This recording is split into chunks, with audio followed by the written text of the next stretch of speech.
Any questions?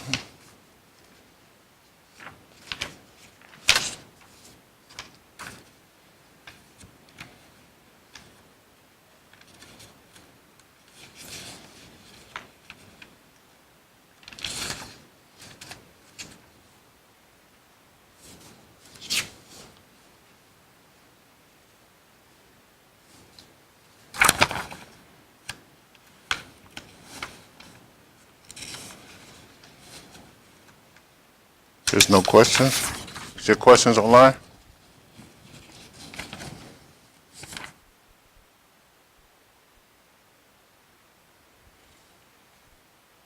You got this, right?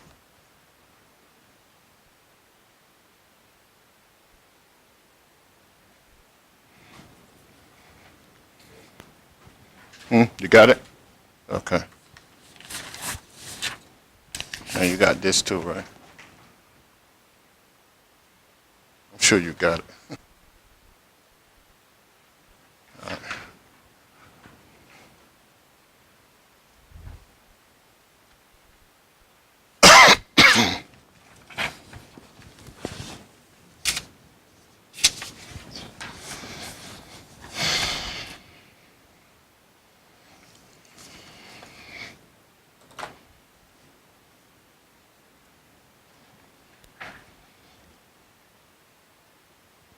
Okay, if there's no questions, then I go ahead and answer your questions about the 12 blessings.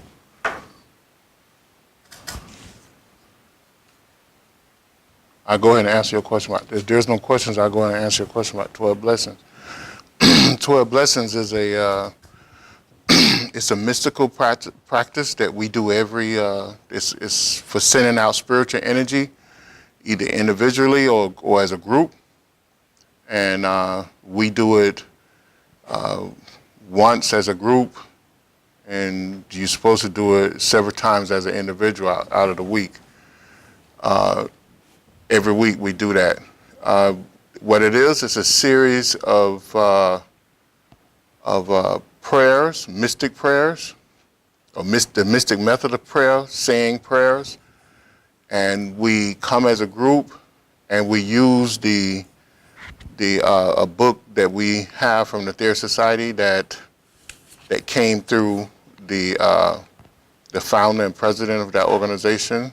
He was in communication with Jesus, and he gave 12 blessings in that book. And you take the prayers and and you bless. You say the 12 blessings, and you allow spiritual energy to radiate through you out to the world as a whole towards those blessings. And when you do it, it's not much to say about it, because you have to experience it. And when you experience it, is life changing, I think. Almost everybody I gave it to, they said it was life changing. And the method is that we choose a particular room that we do the 12 blessing in. We cleanse that room before. We allow the room to stay empty for at least 15 minutes before. You can burn incense to help bring about the cleansing. There's a mudra that you use to actually, which I go and do, to actually bless the room, and then and it's a simple mudra. It's a very powerful mudra. You use it wrong, you can bring a lot of negative karma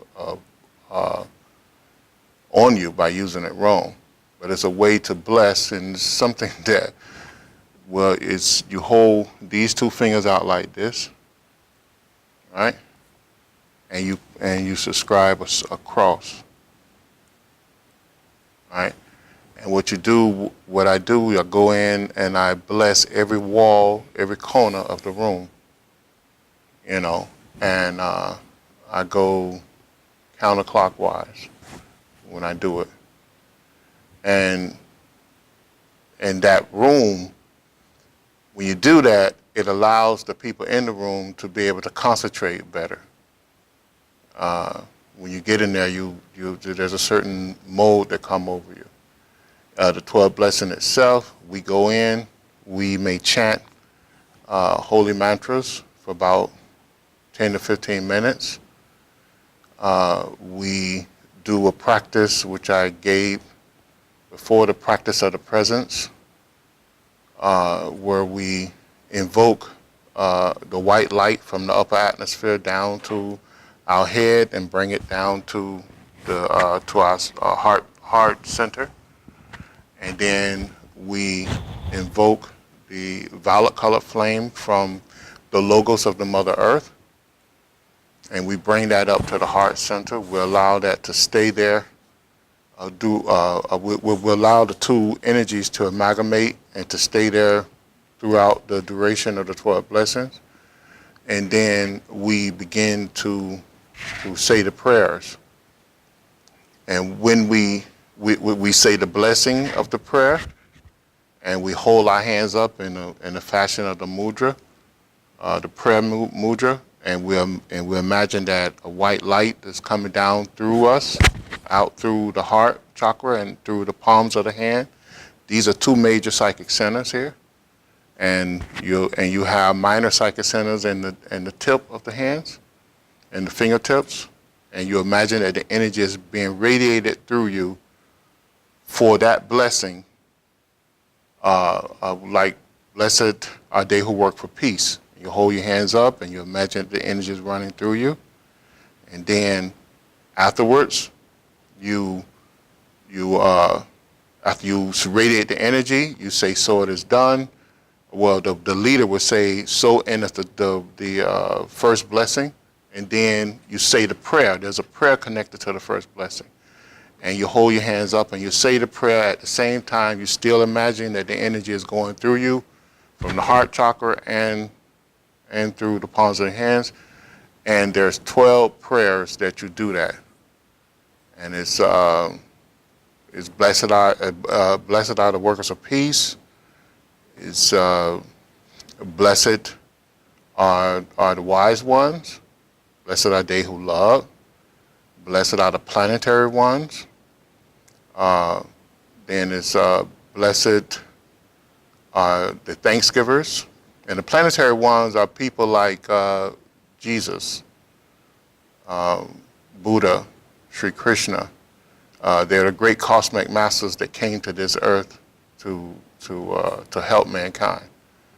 The thanksgivers are the devas. That live between the realms and hold the law of God, okay? And then the sixth blessing is blessed are they who heal. And the same thing, you send the blessing out, say the prayer. The seventh blessing is blessed is the Mother Earth. And the eighth blessing is blessed is the mighty Sun. And then the ninth blessing is blessed are the supreme lords of karma. And then the 10th blessing is blessed is the galaxy. And the 11th blessing is blessed are the supreme lords of creation. And then the 12th blessing is blessed is the absolute. And with that blessing, we normally, the leader normally gets up, or the person who's leading the group, they usually gets up and they say the full blessing, because there was a full transmission before each blessing that came from Jesus. And you get up and you say that complete blessing while the other participants of the group, they chant the holy mantra and raise their hand and send out the energy through them while they're chanting the mantra for blessed is the absolute. And then after that, we say the prayer in unison, and then we end by saying a blessing to Jesus, since it came from Jesus. And there's a blessing given by Dr. George King to a prayer that we say on the behalf of Jesus. And then we close out with several other prayers that's related to the society and their society, and then we close with the full violet flame, where we bring the violet flame, we bring the white light down from the upper atmosphere of the earth down to the heart chakra once again, and we'll allow the white light to fill the heart chakra, and then we imagine and invoke the violet colored flame to come up to meet the white light and let those two energies amalgamate, and then we take them up. We take the two energies up into the golden spheres, which is like the crown chakra, and we request for the light from the golden sphere to radiate the brain, so that we'll be a help to the world, and then we ask it to engulf the whole of our body to raise our vibrations, and that ends the thing. We'll say an ending prayer, an ending mantra, a finishing mantra for that, and it could take from 20 minutes to 40 minutes to do all of that in a group. So, and that's the 12 blessings. But at that time, you send out tremendous energy, and you could feel the energy. You could feel what's going on. A lot of times when new people come in with the group, and you have a group of people that's been doing it for years, it's overwhelming for them, because they, their whole, I don't know, it's just, they tell us, they come back and tell us that it's overwhelming. That sometimes they may have, I don't know, a flutter, a nervousness, or almost feel like they want to faint or whatever. I mean, when you all first came, how did you feel? It's like dizzy, pressure on the hands, forehead, chest. Yeah. Because the energy started coming through you, and you could feel this energy pushing out of your body. And I had some people that actually faint. And that's when we realized that when we bring new people in, we have to, try to focus a little bit more or protect them. Because when you're doing it for years, sometimes you can radiate energy that the normal person can't radiate, and it can hurt newcomers. But if you do it, and it's a way to send out energy. It's not sending out energy for yourself or for your family members. It's sending energy out to the world, to people you don't even know. And we do that every week. Some of us do it every day. So it's just a way to be of service to the world. That's what it is. And you can order the book from Aetherius.org. It's called The 12 Blessings. And they also have a 12 Blessings CD, too, that demonstrate how to do it. And they have a lecture tape by Dr. George King, too. A 12 Blessing lecture CD, I think, or tape. Can you download that in MP3 now? The lecture tape? Where he breaks down each blessing? Yeah. I think so. Yeah. And then the service, they have that in CD, right? I haven't. Or MP. You can go on the line and see. Sometimes you can download it immediately. So, but I have the tapes from way back in the 70s. So I have the cassette tape.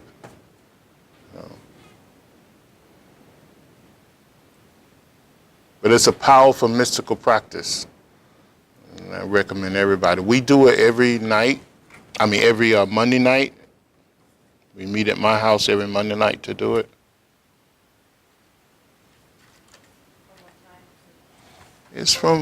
We get there about 7:30. We probably start by 8, we finish by 8:40, 8:45.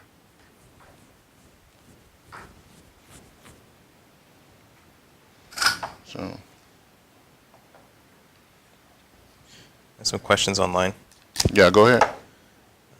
Can you speak more on the Christ center as the command center and its relationship to the sex chakra?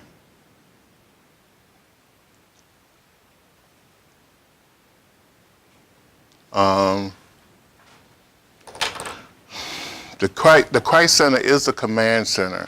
It's actually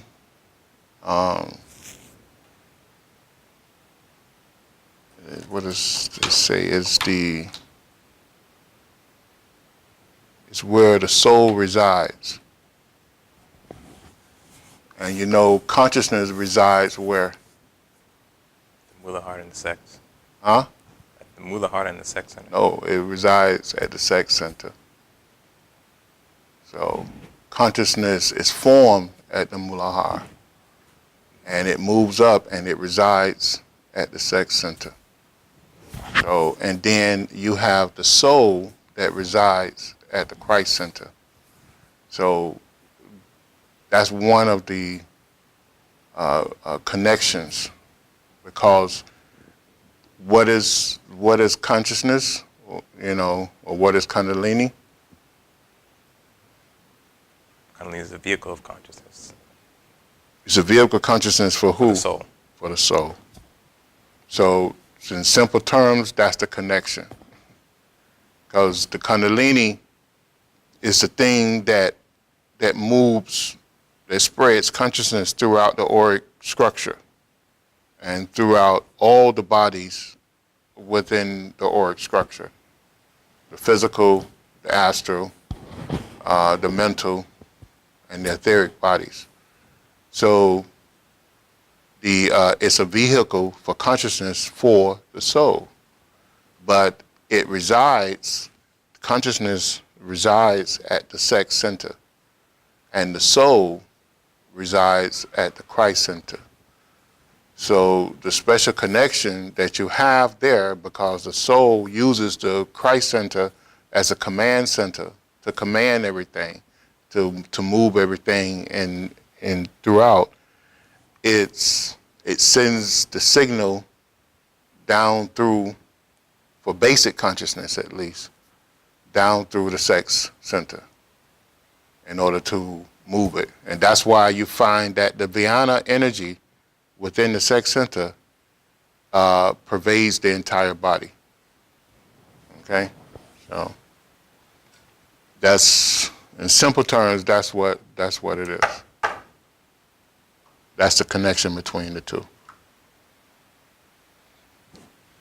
And can you review the Vak being the creative force? The Vak is the initial sound coming from the Absolute. And that's from the start of creation. Now, the Vak is, there's a what do I want to say? There's a replay of the Vak throughout manifestation, but the initial Vak is when the Shiva or the Absolute releases the Shakti in order to manifest creation. And then that act is repeated over and over and over in order to manifest or bring into being various manifestations throughout the cycle of the cycles of evolution, of involution and evolution. So that's, in other words, when it comes out, we don't call it Vak too much. We call it Nata or Sata, which means a sacred sound vibration. So it's not necessarily called Vak after that, although it resembles the Vak of the initial sound vibration. That answer the question? I think so. There's no more questions? So she says, the base centers for life in consciousness at the sex center, and the soul resides at the Christ center. And is it Kundalini that flows or moves through it all? Yeah, Kundalini is the vehicle of consciousness. I don't know if everybody understands that. Nothing moves without consciousness. Okay? Now, the scientists will tell you nothing moves without energy. But what moves the energy? Consciousness. Okay, so everything has a consciousness because everything's in motion. See? And like everything have motion, everything have stillness too. Because you can't have one without the other. One plays on the other, like I was telling you all last week.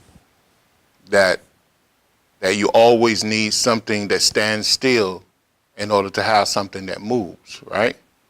That's just a law. So everything has a consciousness, and the consciousness is the thing that moves energy. Mind molds and shape energy. Mind regulate itself through a consciousness in the manifested world. Okay, so everything has a consciousness. So the Kundalini flows through the body. There's a small portion of Kundalini that flows through the body. The majority of Kundalini is in a still state, is in a dormant state. But there's a small percentage that pervades the whole body, that allows the nadis to exist, that allows everything to go into motion. Without it, it doesn't move. And that becomes the vehicle of the soul, because the soul manifested Kundalini. It formed Kundalini. And then it used Kundalini to manifest everything else. Okay?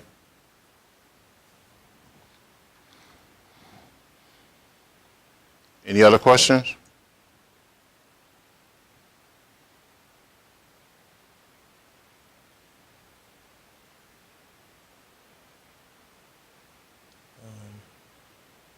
Astrea, can you elaborate on your question more?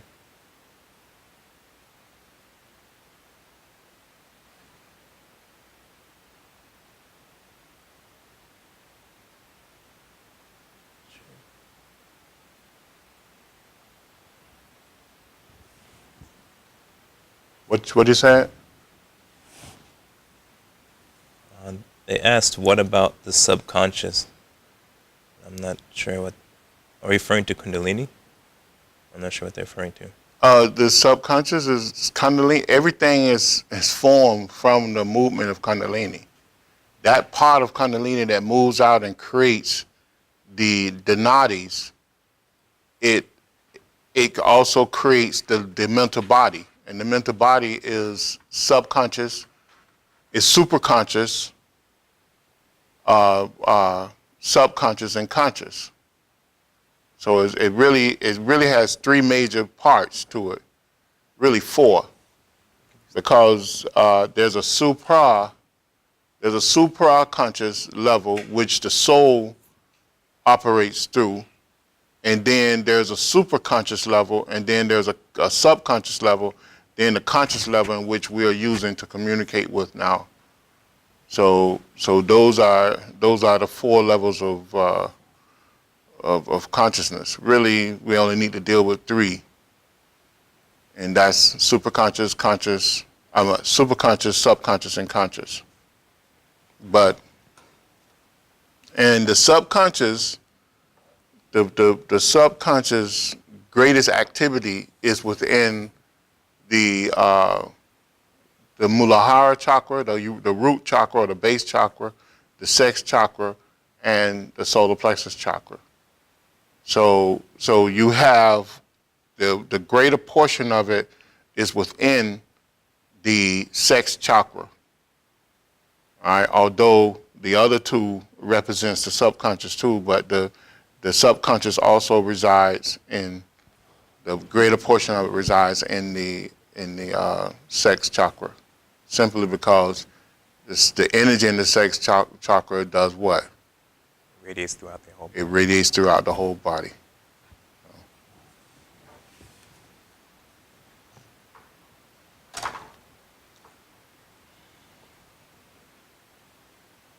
Any other questions?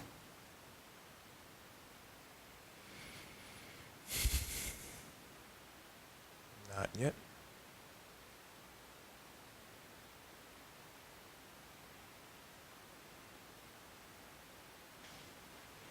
Someone wrote me about asking me to explain freedom and free will. And why do I say you must give up free will? And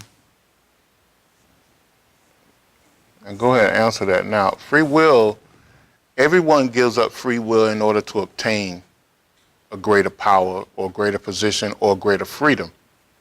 Without giving up that, you cannot obtain freedom to maximize the energy or position or the strength of where you need to be. And I'm going to say it in simple terms without going into the whole the mystic and metaphysical part of it.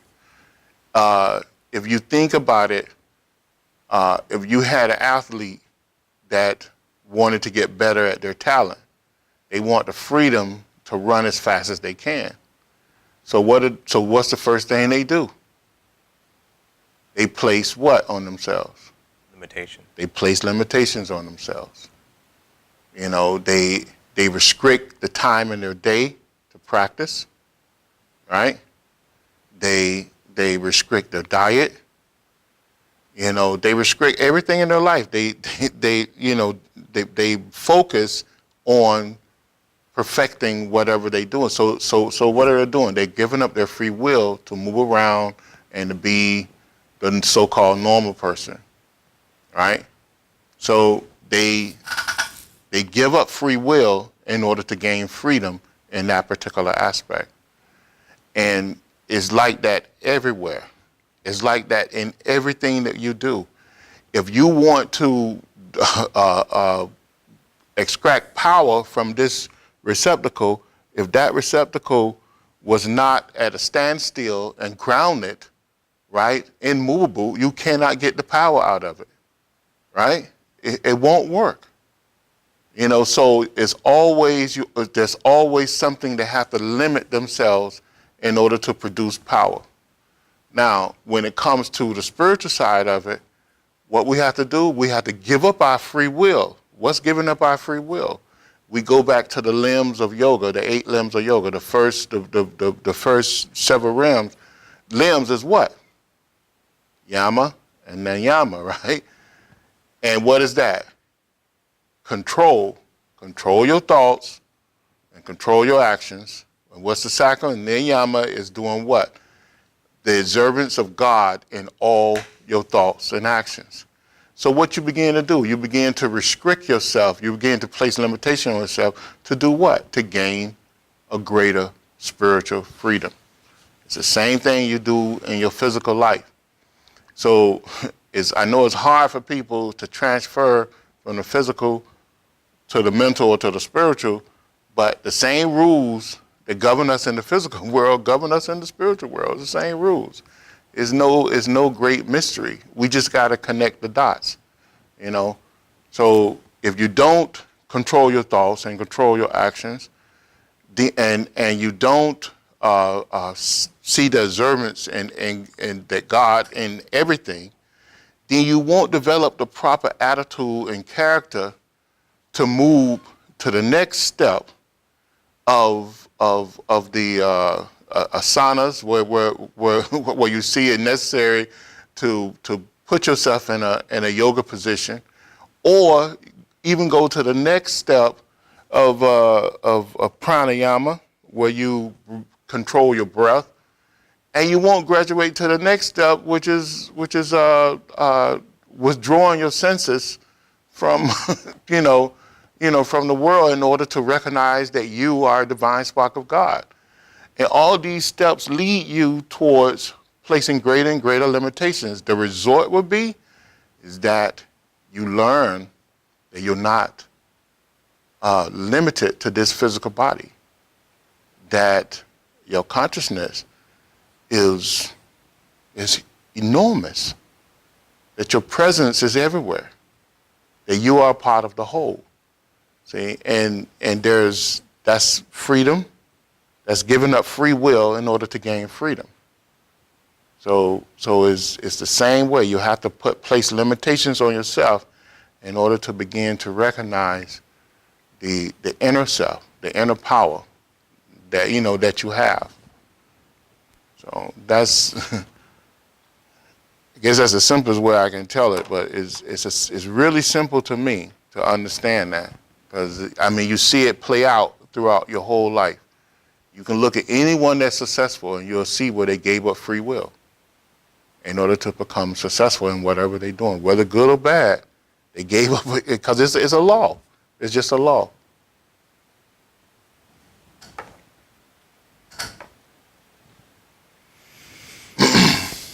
Any other questions? I'm not sure if this is a question or a statement, but there's 8 limbs of yoga to support unceasing prayer, being in communication with the Absolute in all things. Willingness to be discipled/disciple. Discipline slash. All right. But I'm not sure what you're trying to say. I asked them to restate it if it is a question.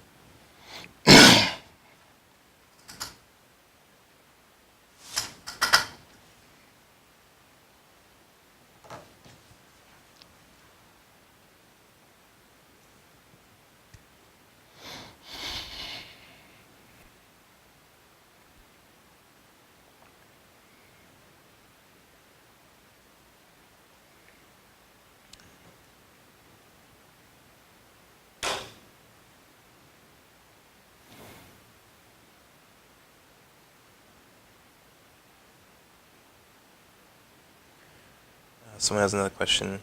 Mm-hmm. Where can one find all the spiritual laws? I don't know if all the spiritual laws are written down. You only need the basic laws. I mean, I think each law bring you into the next law. If you study the laws of karma, those are the spiritual laws. So, and what needs to be revealed to you will be revealed to you as time goes on. But the basic information we need right now is out there in the basically in the 11 or 12 yogas that we talk about in this class. So, and it's a pathway to developing yourself spiritually. And at this point in most of our lives, that's all we need.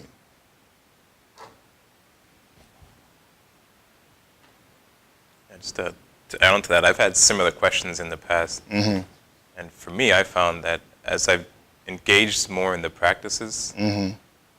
and like changed certain behaviors, you're kind of like revealed other things. Like, Yeah. for example, ahimsa is that what I was saying? Like A what? doing no harm.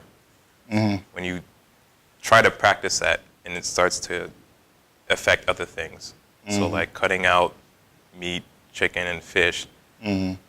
a type of knowledge comes to you saying, okay, this particular thing is alive, it's conscious, it's an aspect of God, and therefore it Yeah. deserves a certain level of respect, and it follows you through other areas of your life too.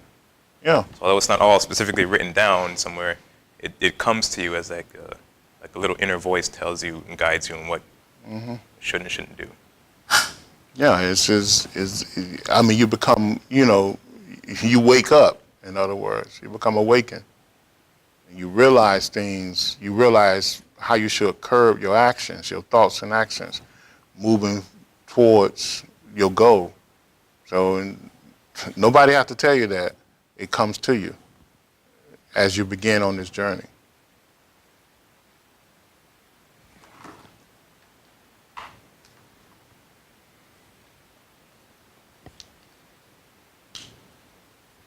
It's also like the definition of karma, which is the pressure towards conformity. Yeah.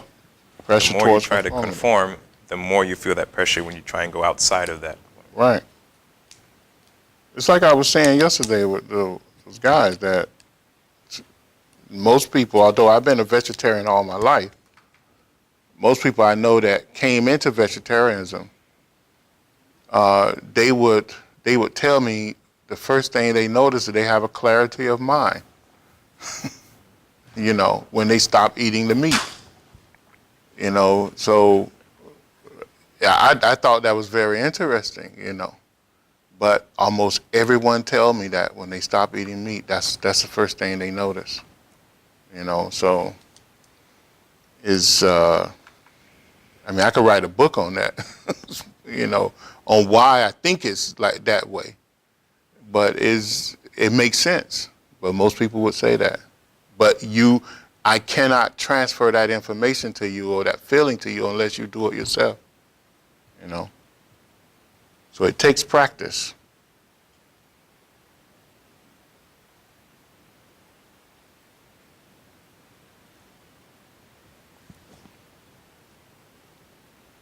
I thought we'd have a lot of questions today, so I guess not.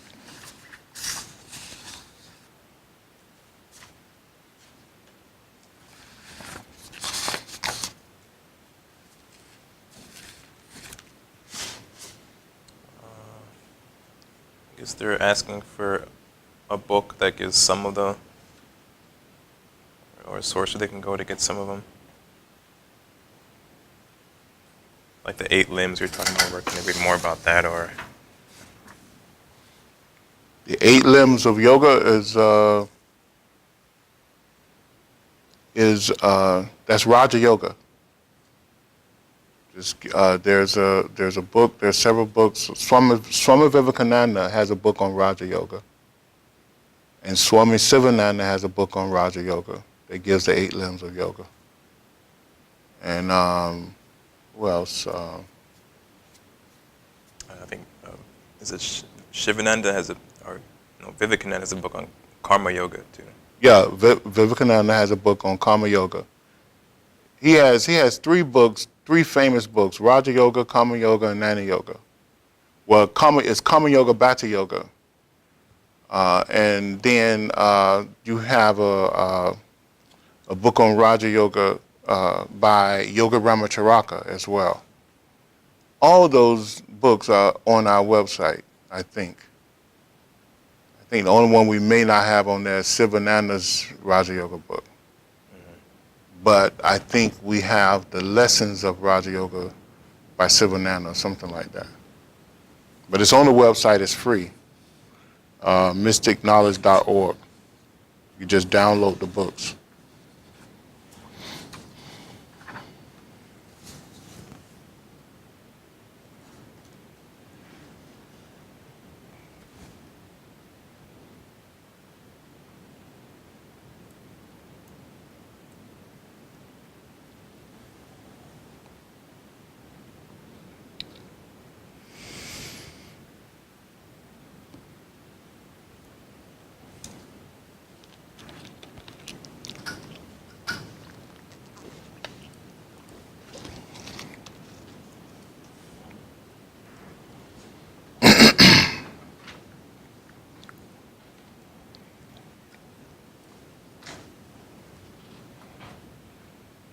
Any other questions?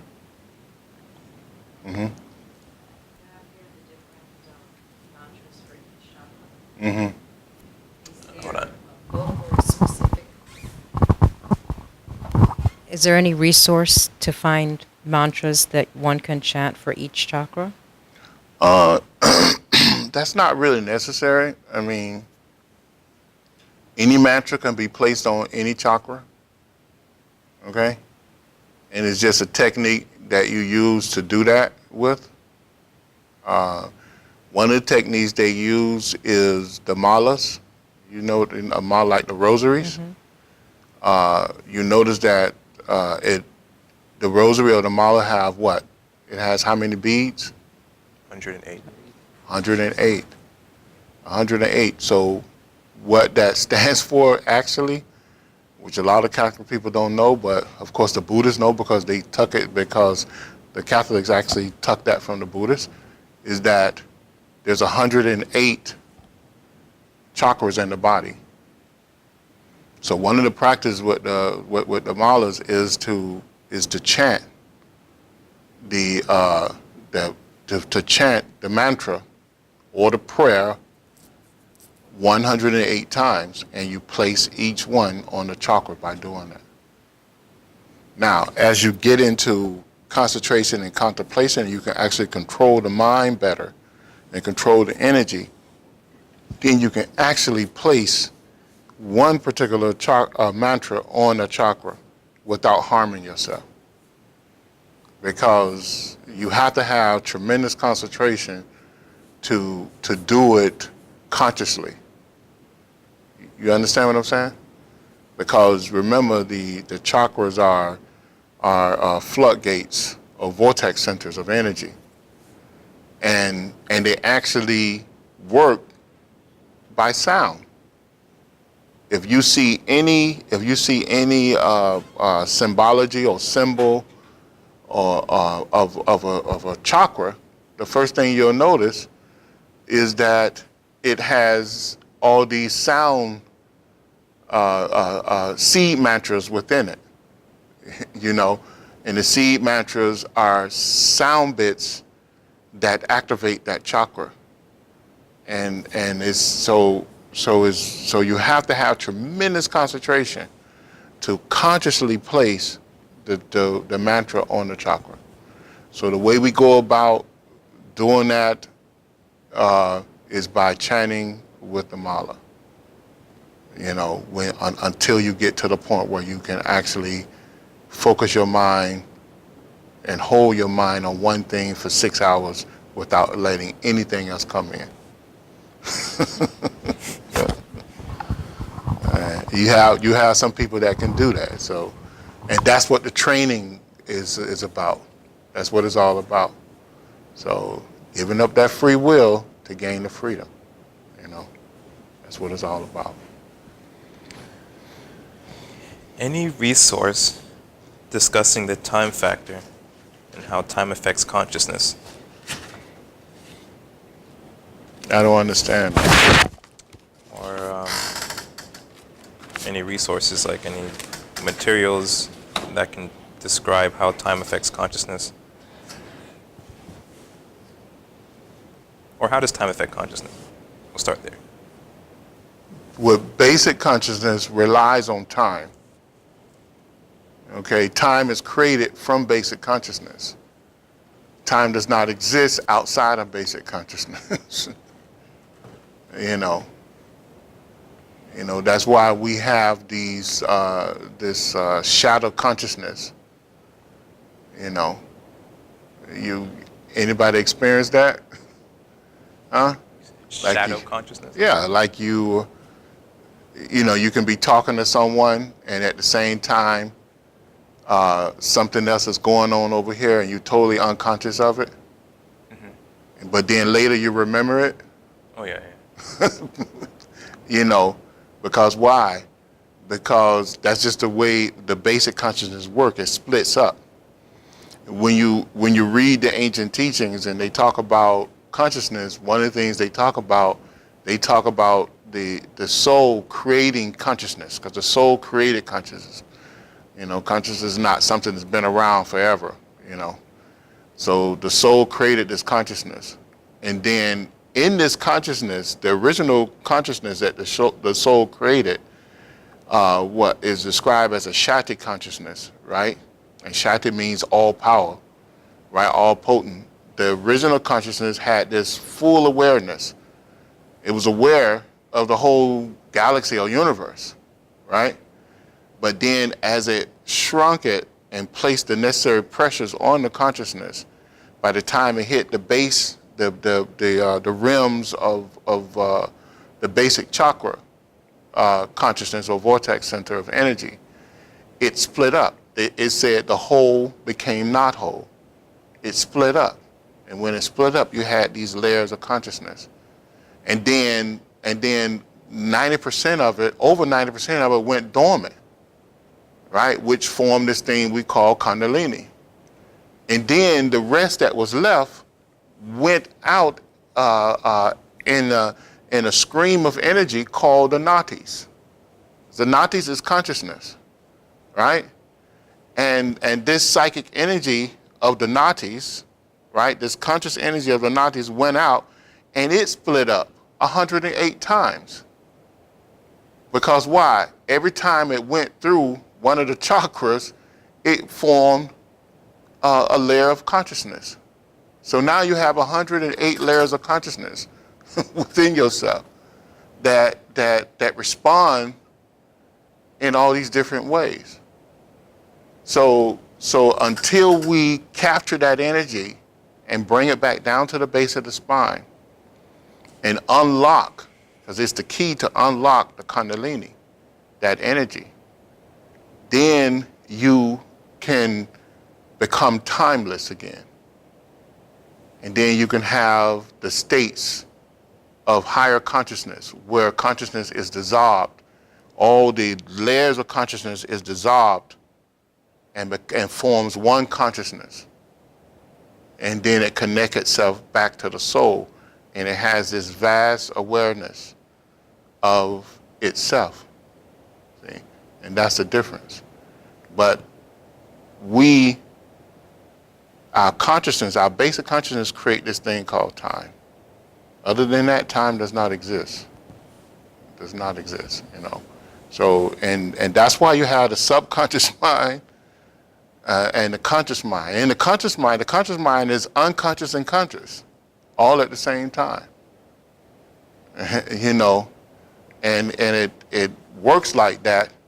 And then the unconsciousness falls into the subconsciousness, you know, and then the consciousness falls into the unconsciousness, that falls into the subconsciousness, then it comes back to the consciousness. It goes back and forth until a point where, because of our fickleness in our mind, we can't relate to it anymore. So then it stays into the subconscious mind. You know, and until something dramatic pulls it back out. You know, you had hypnosis, you had people who's good at hypnotizing people that help them to pull that information out. Some of them been so good that they can take a person back to their birth. And that person can describe the whole room, how the room looked when they came out of the womb. And they could tell you they say, oh, count the panels. They'll tell you the exact panels, and they actually went back to the place and counted and said, oh yeah, it was this, that room was this. And they talked to people and say, yeah, the room was this color at that time. And you know, how did that person know that? Because it was stored in their consciousness, in their subconsciousness. So your subconscious pick up everything. It's just that you're not aware of it, you know. So, but time is brought about from our basic consciousness. The splitting up of our consciousness, our basic consciousness as well.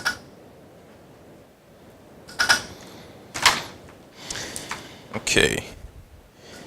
If you do not fold the tongue while saying a mantra mentally, does that mean you are now saying it on the mental plane versus spiritual? The reason why you fold the tongue back and mobilize the tongue is to allow a pure thought. That's the reason why you do that. Okay? You roll the tongue up, press it against the roof of the mouth to mobilize the tongue. If you notice, if you're just relaxing one day, just relaxing, not saying too much, just thinking a lot, just put your finger up to your jar and you can feel the tongue moving while you're thinking.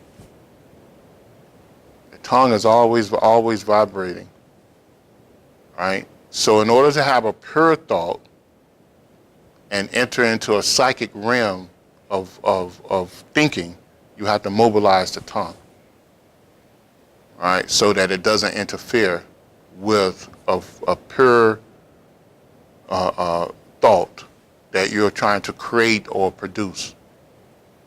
So that's why you mobilize the tongue. When you whisper something so that no one else can hear you, you activate that activates the mental world.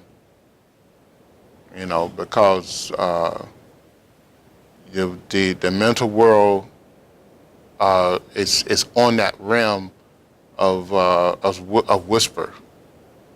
And now, when you want to you want to make something happen or activate the physical world, then you speak it aloud. You speak that aloud, and that affects the physical world. Whisper for the mental world. Pure thought, where you mobilize the tongue, is for the psychic world or the psycho-spiritual world. Okay? Because not every thought you think is spiritual. so it's not spiritual. It can be evil too, or it can be indifferent or whatever.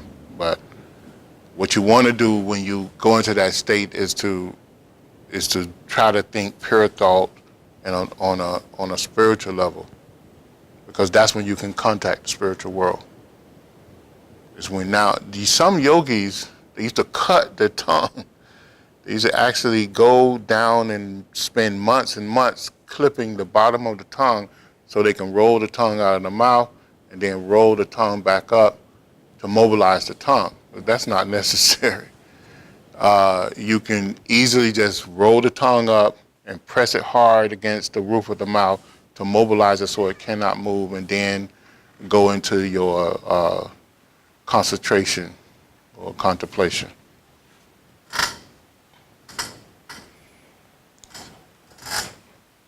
So to clarify, if you don't follow the proper technique to affect the spiritual plane, does it, or the mantra, now affect the mental? It's the psychic plane, not the spiritual plane. It's a spiritual plane if it's a mantra and you have the right thoughts behind that mantra. Is you mobilize the tongue in order to affect the psychic realms, the psychic plane, or the psychic spiritual plane, psycho-spiritual plane. You whisper if you want to affect the mental plane, and you speak aloud if you want to affect the physical plane. That's what it is. What I think they mean is that if you think a mantra without immobilizing the tongue, does it affect the the mental plane as opposed to the psychic It plane? might be mental or physical, yeah. So it depends on how they do it. But most likely it will not be totally psychic on the psychic realm, because the tongue is vibrating, so it's going to go on the mental plane too. It might seep onto the physical plane too. So it depends on how they do it. Some people when they think, they speak at the same time, and they don't know they're doing it. So, it depends on the person.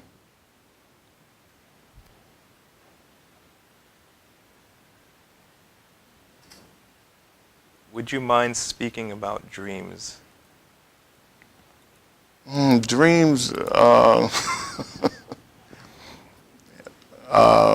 I don't like to get into the whole dream thing, but I tell you a little bit about dreams. Dreams are mostly past thoughts or past situations that you went through. That's what dreams are normally is. A lot of people get visions. They think of vision as a dream. Some people have visions in a so-called sleep state, where and the way you can tell the difference is that if you're having a vision, it seems real. could feel the sunlight hitting your face if you're in the sun. When you touch something, you can feel whether it's cold, hot, or warm. If you eat something, you actually taste it. When you're in a so-called dream state, and that begin to happen to you, know that that's probably a vision, or you're in a projected state. Where a part of your consciousness have left the body and has went somewhere, and you're in an astral projected state. A lot of people get that mixed up. I know several people, even family members, that they dream something, or they call it a dream, and it's really not a dream, it's a vision. Because they'll dream it and it comes to life. So what? They use, somehow their psyche know them and know that I can't give you this vision in an awakened state because it might be too dramatic for you. So the higher self allow you to see that vision in a sleep state. And then you can accept it more. And a lot of people are like that. It's just the makeup of them. So, but they'll have a dream, which is really a vision, and then they have insight into those things through those, through that vision state that they call a dream. But most dreams are just past thoughts, fears, is phobias that you may have. It has no real significance whatsoever, unless it's a vision. Which, if it's a vision, if you have those type of so-called dreams that come to pass, it's probably a vision. It's probably some type of psychic vision that you have developed, either in this life or a past life, that you need to harness. So, but if it's just a dream and don't make no sense, then, let it go. That's my opinion. If one can silence the mind, will that be effective enough to mobilize the spiritual plane? Like I said earlier, it's more than silencing the mind. There are steps. And I have lecture tapes on the 8 limbs of yoga that give all the steps towards doing that. And I have tapes, lecture videos on Raja Yoga that goes into that deeply. So I would reference you to go back. It's just more than silencing the mind, because that's just one step. Silencing the mind is what they call stopping the modifications, and it takes a while to do. When you think you did it, you didn't do it. So there's layers and layers and layers, and there's techniques to use in order to get there. So it's more than just silencing the mind. It's developing a level of concentration where you can demand your mind to think about one thing and that one thing only for hours and hours and hours without thinking about anything else, without even moving the body. And that's what develops your spirituality. What happens is that you begin to flush out the nadis, and when you flush out the nadis by doing that, because now you don't have this tremendous highway of pollution coming through the nadis when you go into this concentrated mode. And when that stops, the energy, the Kundalini energy that's rolling through that's going through the nadis, all of a sudden there's no real blockages there anymore. And what it does, it goes up to the brain and it charges the brain. And when it charges the brain, it brings about a balance of the two energies of Pingala and Ida. And then all of a sudden, you find that you have basic clairvoyance. Your hearing, your sight, your taste, all these things begin to come alive. Because why? Because now the nadis can begin to merge the 10 senses of the physical sense with the 10 senses of the astral sense. And it produces psychic senses. And now you can see psychically, you can hear psychically. It depends on you and depends on your karmic configuration too, which comes first. And then from there, you'll be able to go deeper and deeper into your concentration, which will lead you to a concentrated contemplation level. And then from there, you'll notice that each time there's a greater silence, there's a greater power, there's a greater understanding, and there's a greater level of consciousness that you never even thought about. So it's more than just silencing the mind. You know, it's way more than that. Okay?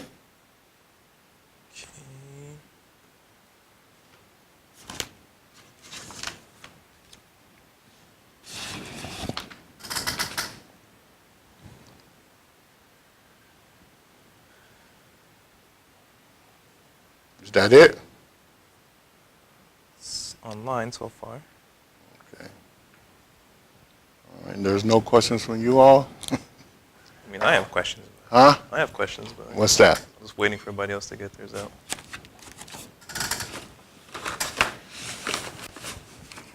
Well, my questions are on the pranas, and the 5 major and minor, and specifically how you've mentioned it before in Nature's Final Forces, it refers to them as modes of motion. That's correct. That do what? I did what? The pranas are modes of motion. And so you have the akasa, which creates a space. It gets vayu, the air that fills the space. And you have fire, a heating motion or expansion. The water, the cooling, and then the 5th one is a solidification or solidifying type of motion.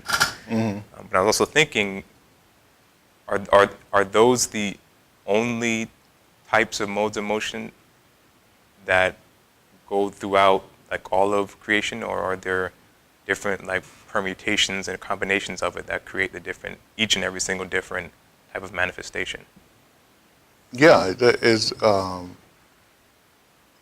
If you go back and study that, you'll see that it talks about what? When they talk about modes of motion, what do they talk about? You read the book? Yeah, a long time ago. Okay, what do they talk about? Huh? What do they call it? Not sure. Tattvas? Yes. Right? And then what do they mention about it when they talk about it on the cosmic level? They mention 36 of them. Right? Right? And what is those 36? They give them characters. Right? And they're what? Modes Motion too. of motion. The same way when it hits the solar logos of this solar system, it produces how many now? 360. Huh? 360. It produces 360. And they call it at that point, Tatvik. huh?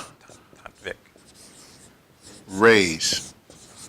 Because why? The sun takes the cosmic energies and modify it and then push out 360 Tavic rays to what? To all those souls. To the earth. And then what happened to the 360 Tavic rays? They're modified again. And what happens to them? They They're break up into what? to rays from the moon. Into 6 parts. Right? What are those 6 parts? The 6 parts are broken up into what? chakras. The chakras.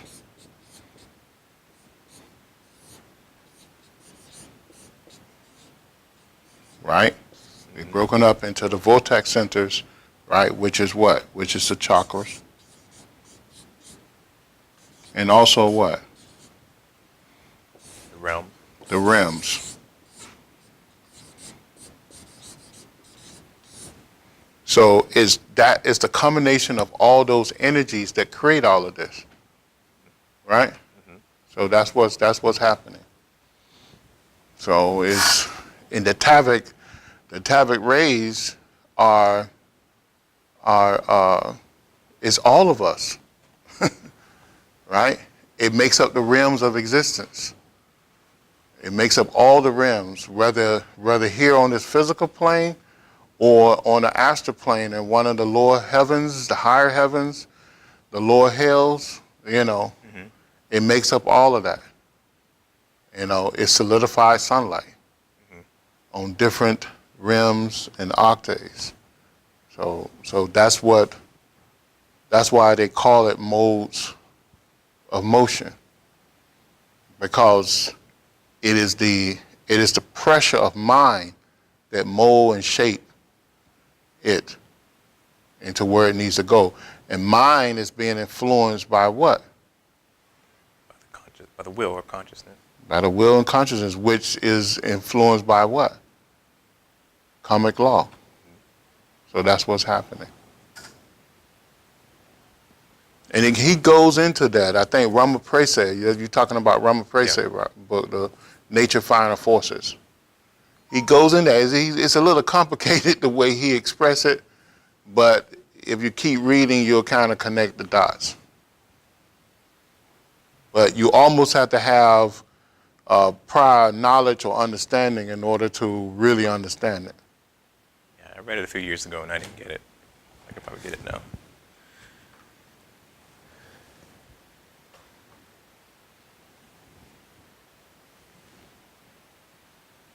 What's your take on non-duality? Advaita Vedanta. Vedanta.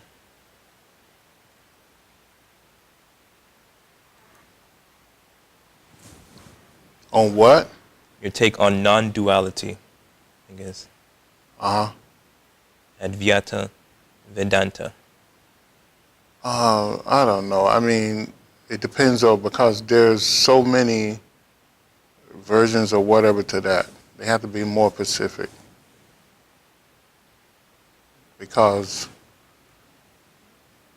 duality exists and then duality do not exist. So, but you have to be more specific.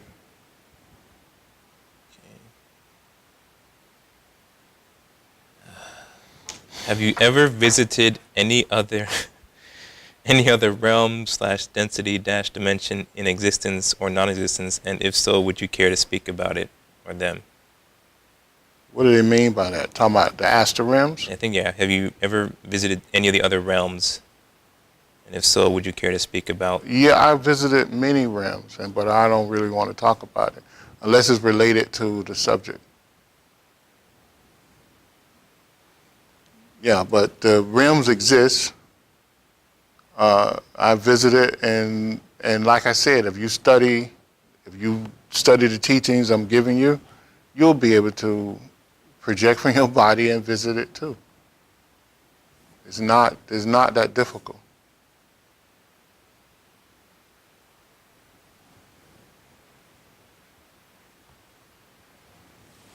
How long have we been going for? All right. I'm going for a little over an hour. Okay, if there's no other questions, we can close out. Just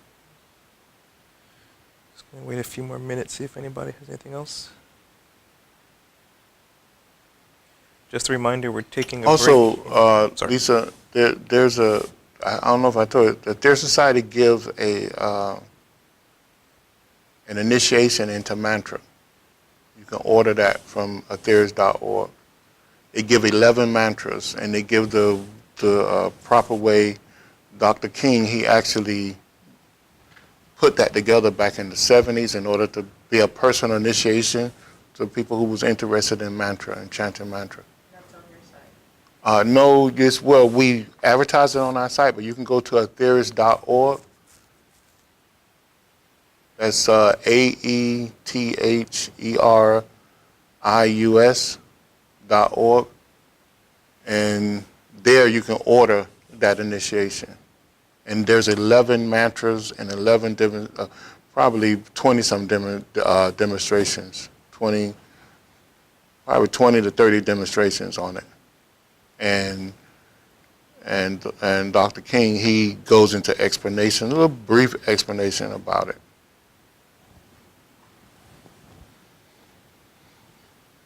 But it's a good initiation into that mantra, into those 11 mantras.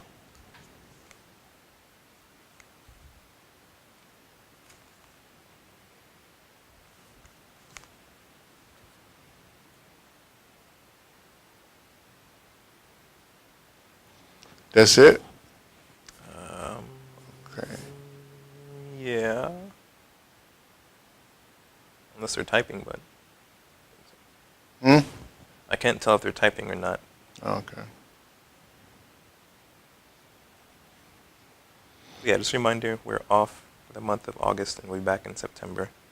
So this will be the last class until September.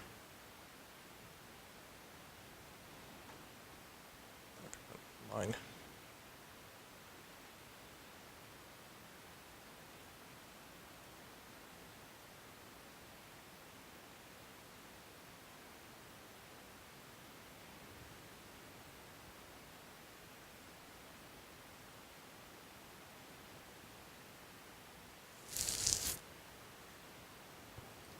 I think that's about it. Yeah. Was there many people there today? Yeah. They still there? Why don't you let them get, they can get five of the lectures free if the ones there, if they See, send me an email. they got to send you an email, and they can get 5 free while we gone of the classes that they had to pay for. Let's go ahead and close out. All right, everybody, if you heard that, we're going to, as per Nehemiah's instruction, not mine, we're going to give 5 classes for free. If you're in attendance today, and send me an email at mysticknowledge.org. No, sorry. At mystickknowledge@gmail.com. So let me put that in the chat quick. Send us an email. Let me know you were here, and I will grant you access to 5 of the classes that we give out practices.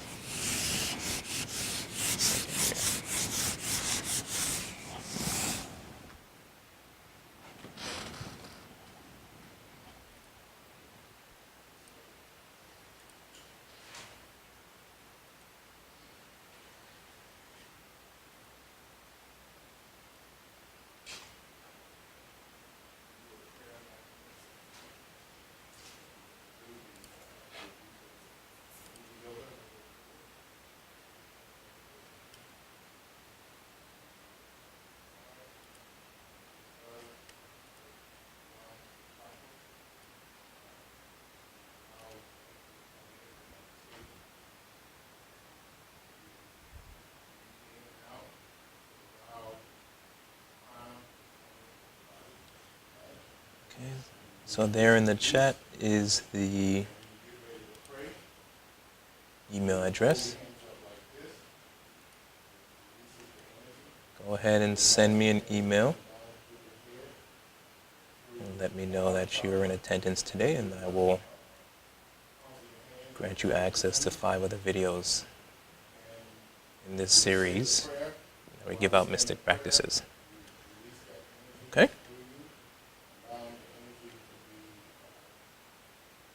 And that should.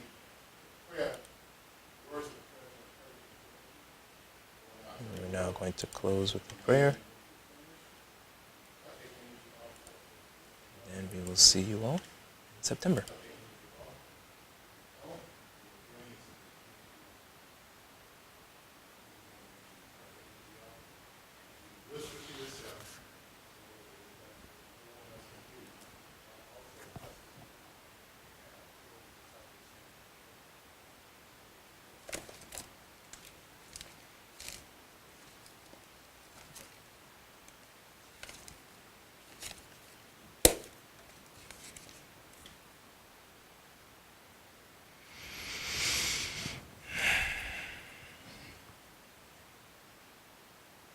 The New Lord's Prayer.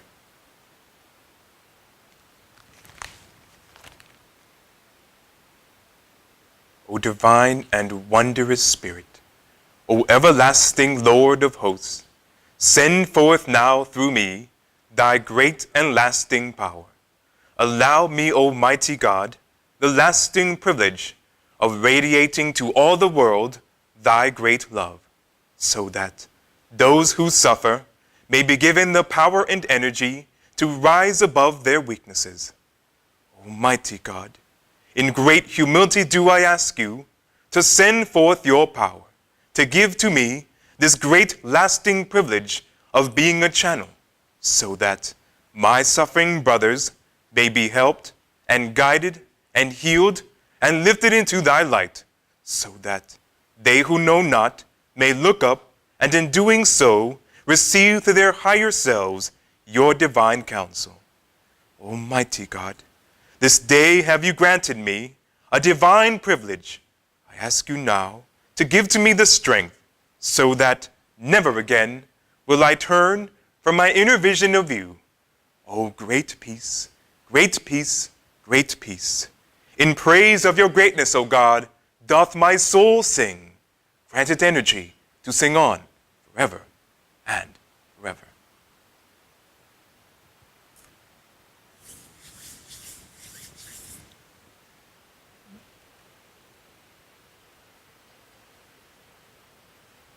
Thank you for watching, and we'll see you in September.